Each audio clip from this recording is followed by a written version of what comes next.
Our people are private. Things they do because they want to serve their God. They don't do it for necessarily the praise of anyone else. For nearly 20 years, Dan Barlow served as mayor of Colorado City, a pillar of the polygamous town. Dan Barlow, a husband to at least 3 wives and father to dozens of children. And on this extraordinary day, Dan Barlow acting as the public face and the public voice for a very private people. I might tell you right now that the number was 5,080 people here today is what they said. So that's by far the largest crowd we've ever had. A private people that turned out in force for this remarkable gathering in the fall of 2002. The occasion, a somber funeral for Colorado City's spiritual leader, the most powerful man in the underground world of American polygamy, Colorado City's 92-year-old prophet, Ruland Jeffs. President Jeffs was a perfect man and a perfect example and a simple teacher. That is why the people loved him so much. And after leading Colorado City's polygamists for nearly 16 years, many thought Ruland Jeffs would never die. But when he did, he left behind as many as 70 wives and a small army of children. And it was under a patchy desert sky that thousands of polygamous faithful first packed Colorado City's Leroy S. Johnson Meeting House and then poured out onto the town's dirt streets and into the town's cemetery to say their goodbyes. How big a loss is it to this community, sir? It's a loss, but it will be continued on. The watchword is to carry on. Everyone seems very much at peace. We believe in revelation. The fundamentalist belief is that a man has more than one family and that those things are ordained of God, that marriage is ordained of God. Time will tell if there is going to be another leader like President Jeffs. And time did tell. Shortly after the funeral, it was announced to no one's surprise that Ruland Jeffs' favored son, Warren Steed Jeffs, was to become the town's new prophet. During his father's final years, Warren Jeffs had already assumed much of his father's power, a power that Warren Jeffs began asserting almost immediately in ways that would bring the publicity-shy polygamists more controversy and turmoil than they had seen in generations. I'm not going to talk to you, Mike. I just don't want to even say one word to you. Why? Oh, because you're scum. Whenever there's been any adversity that unifies them, they pull together. Ben Beislein has spent most of his life in Colorado City. He's also written a detailed history of the town's polygamists. I say the crimes that are committed here that the state law enforcement should address are such things as statutory rape. Does that happen here? Oh, definitely. These plural wives, none of them are legally married. They're all... And are some of them younger than 16? Yes, some of them are. And they marry first cousins? Oh, definitely, a lot closer. They have aunts marrying nephews and uncles marrying nieces. They're that close. That's quite prevalent. What's also quite prevalent in Colorado City, according to critics, welfare fraud, rampant abuses of food stamps and health care. The majority of polygamous families in Colorado City receive such government benefits. This while polygamous men insist it is their religious right to have enormous families with multiple women, families that most can't even come close to supporting, meaning their religious right is in large part subsidized by tax dollars. You know, most people around here don't have high-paying jobs. So they do receive assistance? I know that I do. Can I ask you a couple of questions? You can ask, but I won't answer them. Does something need to be done about Colorado City? I think that it does. I think that we've got a man, especially now, and especially quite recently, Warren Jeffs, who has just become absolutely fanatical on a number of issues. And if he's allowed to maintain that kind of control, I'm afraid that a disaster is in the making. And according to high school teacher Deloy Bateman, the first sign of serious trouble came several years ago when Warren Jeffs, a man who never grants interviews and is constantly surrounded by bodyguards, ordered all of his followers to pull their children out of Colorado City's public schools. What will the Lord do to an immoral people? They shall be destroyed. This is part of a lecture Warren Jeffs gave to a group of young girls in a home economics class. We live in such a wicked day. The people on this land of America are an adulterous generation. We do not want to be like that. The prophets have declared, I would rather have my son or daughter in the grave than commit sins of immorality. As far as one man holding supreme power, it is absolutely that. One man can completely govern the actions of the whole body of people. So technically, I would classify it as a cult. And that's part of the reason that they keep them apart from the outside world. Because if they can just keep the information going into their brains that they want going into their brains, then they can keep control. It's a cult. All those children up there are out of public schools and they're not being educated. I wish the children to be educated. I wish them to leave the girls alone and the boys alone till they're 18 years old before they pick on them for marriage. That's my main wish. And if they could do that, I'd be good. I would leave them alone. And while most of Colorado City's children now attend church-run charter schools when they go to school at all, the local school district has continued to rake in hundreds of thousands of dollars from Arizona taxpayers, money going to a district that now teaches only a handful of pupils, money that critics say is really going into the pockets of Warren Jeffs and his most faithful cronies. Since Jeffs has ordered this, all teachers and all students, down to the last one, disappeared. And yet the superintendent answers to Jeffs practically daily, the local cop at the school, the counselors, all of the principals and all their secretaries, all financial officers, all school board, all maintenance, all custodial, all of them are Jeffs, and they're basically controlling the apostate children.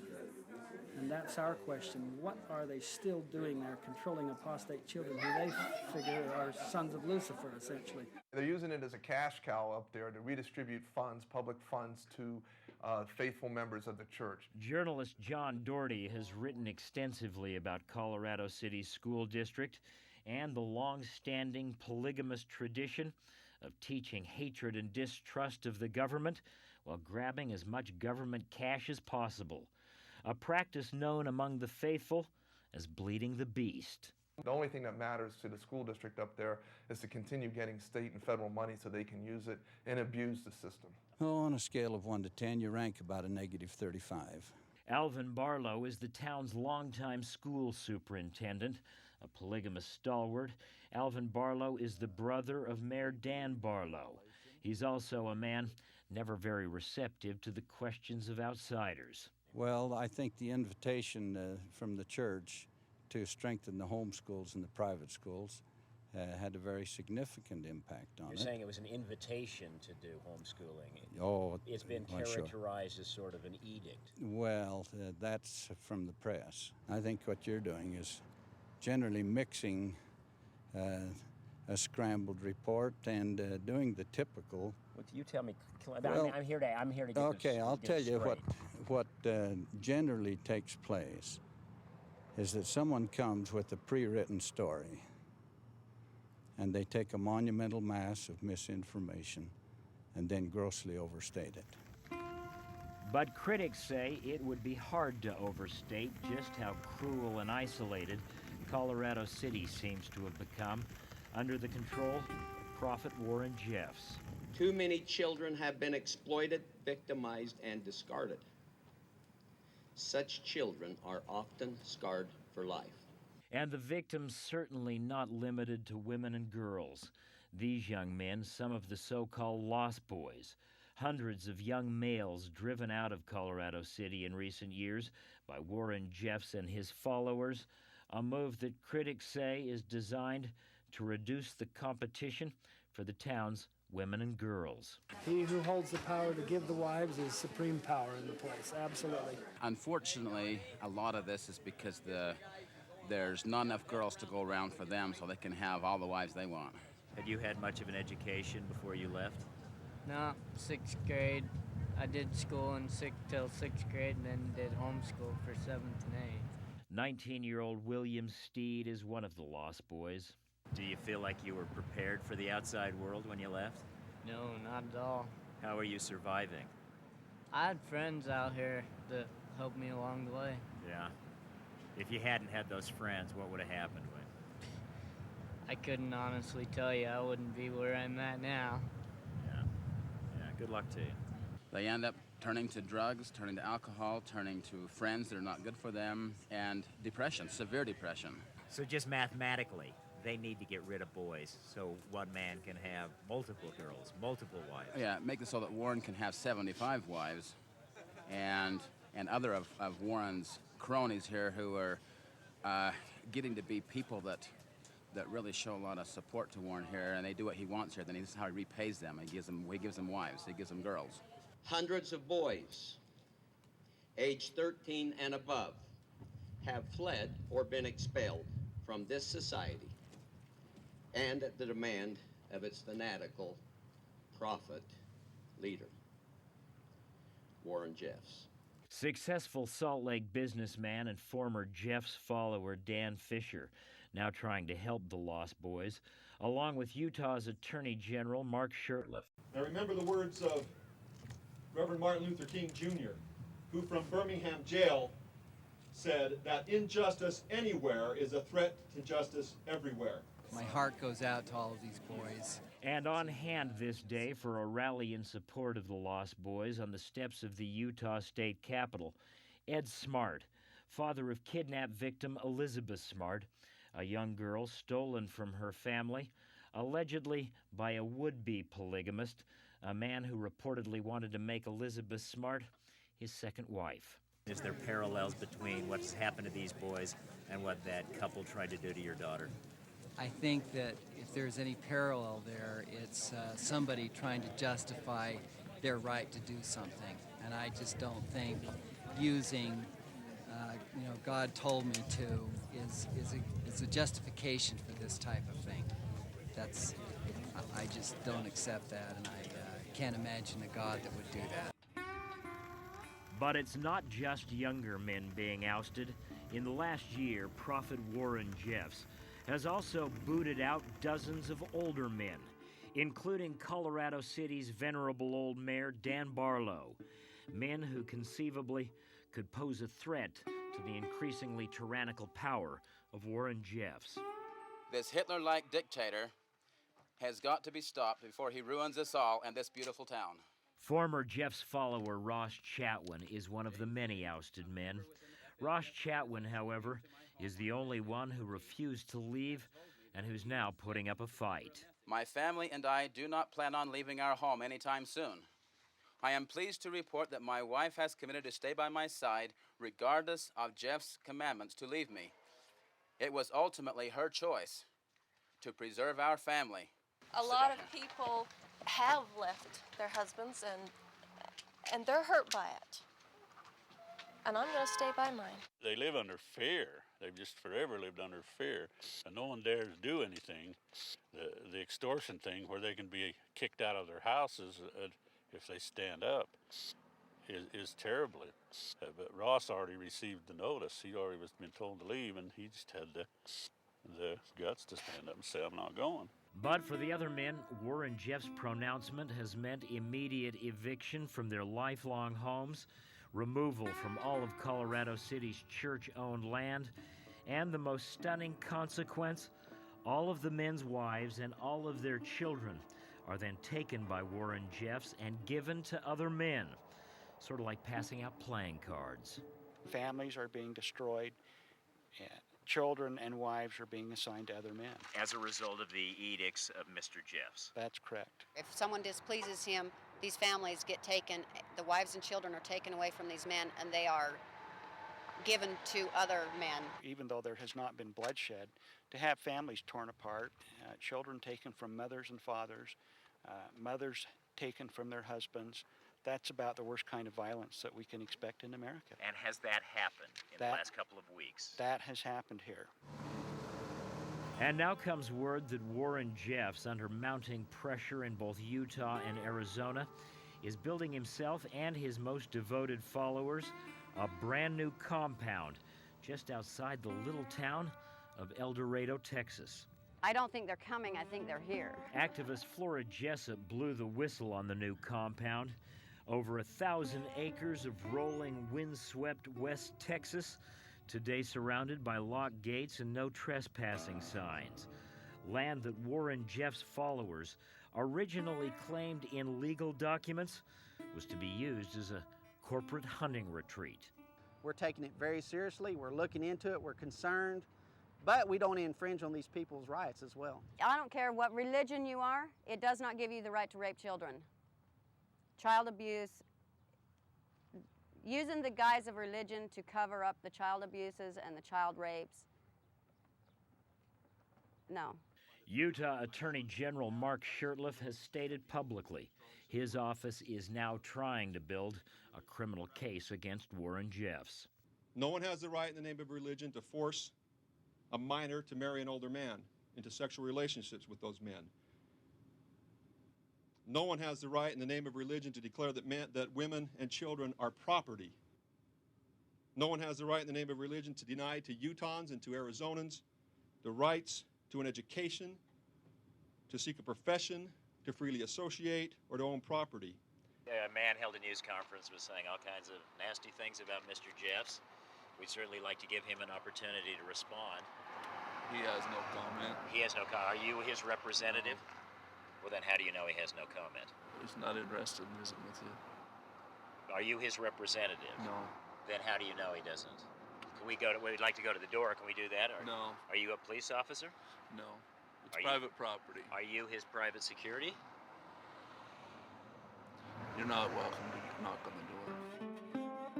And if the day should come the charges are ever filed against Warren Jeffs, most observers believe the prophet could prove to be a very elusive target, able to hide and be protected in dozens of locations along the Utah-Arizona border, inside a polygamous colony in British Columbia, in his new compound in West Texas, or he could head south of the border to Mexico, following the footsteps of another infamous polygamist, a former Jeffs follower and now wanted fugitive, a man by the name of Orson William Black.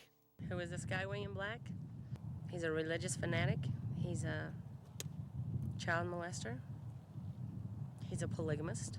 Activist Penny Peterson has worked tirelessly to help Arizona prosecutors build a case against Orson William Black, a case similar to the one brought in Utah against police officer Rodney Holm. In both cases, the common denominator, Penny Peterson. Rod Holm married and impregnated Penny's teenage sister Ruth Stubbs, and Orson William Black allegedly married and impregnated 3 of Penny's other sisters, 2 of them when they were underage. For Penny, the fight against polygamy has always been personal. He's a rapist. He's a child molester. He likes to prey on 12, 13, 14-year-old girls. If they were any older, he knows he couldn't get them, so that's what he preys on. And you know that because he's taken members of your family. Yes. Young brides. 2 of my sisters and now 2 of my nieces. This guy, he's so scary and evil. Who is this baby? He needs to be tried. He needs to never get off on this stuff. He needs to be in prison for life. Like Penny's sisters, Tamra Phelps was given to Orson William Black as a plural wife when she was only a teenager. But after 3 children and what she describes as years of abuse, she fled. He took me at a very young age and did the same thing, raped me and brainwashed me and beat me and raped me to have 3 kids with him. They think they have all the power. They think they talk with God. God tells them what to do. And they go in and take these young girls and rape them and marry them and have their babies and beat them and scare them to death And pretty soon the girls are so brainwashed they don't talk. As Utah prosecutors had made a statement with the Rodney Holm case, Arizona officials had hoped to make Orson William Black their first high-profile polygamous prosecution. Criminal charges were filed against Black, but after a SWAT team surrounded Black's home outside Colorado City one night in the spring of 2003, Orson William Black was able to slip off into the dark when SWAT team members were ordered to back off after realizing that there were children inside the home. He's very scary, and he will be raping more children if he is not caught. Orson William Black then fled to Mexico, out of reach of U.S. officials and able now to hide among a large polygamous population in the Mexican state of Chihuahua. Is Mr. Black aquí? Sí, este señor Black. We don't know exactly what name he goes by, but we do believe he lives here in San Buenaventura, Chihuahua. He's living here. Aquí vive. He lives here. He lives here with 2, maybe 3 wives. One is younger than 13 years old, and the other 2 are older. Meanwhile, back in Colorado City, an increasingly embattled polygamous prophet named Ruland Jeffs continues to control thousands of lives from cradle to grave. Young girls continue to be placed into polygamous marriages. Young boys continue to be driven out of town. Families continue to be fractured and fragmented. And the Underground Railroad continues to roll. All I want to do is have it so that I can see my children. I don't want them to take them from me. And the latest to flee, a 46-year-old plural wife by the name of Ruland Jeffs, on the run with her 3 daughters, ages 6, 10, and 15, trying to escape her polygamous ex-husband, a man by the name of Val Jessup. He says they belong to the priesthood and they should be back there. Your husband, the father of these children, says they don't belong to you or him, but they belong to the priesthood? Right. And that's Ruland Jeffs, the leader of that Right. polygamous church. You're on the run now. You've been on the Right. run We're with on your the run. daughters. Right. My 3 daughters, and I have 2 sons who are with their dad right So now. they're up in the church, Yeah. the polygamous church. And on this day, Dad and ex-husband Val Jessup tracking down Lorene and the girls, hiding in Phoenix with activist Flora Jessup. Flora and Val are actually distant cousins, today on totally opposite sides of the polygamy divide. The father wants to take these children back and give them to Warren Jeffs as a means of buying his way back into the priesthood because he was kicked out. And if these girls are turned back to Warren Jeffs and the LDS The mother will church, never see her children again. You're 15. How much schooling have you had? Do you know? It's been about 4 years or 5 years. 5 years since you've been in school, real school. Would you like to get an education? Yeah. But armed with a court order out of Kingman, Arizona, Val Jessup demanded that his daughters go back with him to Colorado City. Mr. Jessup, can we talk to you, sir? Val Jessup didn't want to talk to us, but Phoenix cops called to the scene, obviously recognized the sensitivity of the situation, opting to leave the girls with their mother and Flora Jessup and sending the angry dad on his way. She's the natural mother. The kids aren't in any danger at all. So even with a court order, they're going to stay here? Yeah, they're gonna stay with Mom, and we're going to write up a report that indicates that she chose not to let the kids go with the father in violation of that order. Our faith has been restored in law enforcement that they did not take these children and send them directly back to Colorado City. They are giving this mother a chance to protect her children. One little roadside victory along Colorado City's Underground Railroad. But now the real challenge for Lorene and her family, building new lives in an often hostile new world, a big challenge being made easier by a handful of brave activists, conductors along Colorado City's pathway out. One child at a time, it gets better. One child at a time.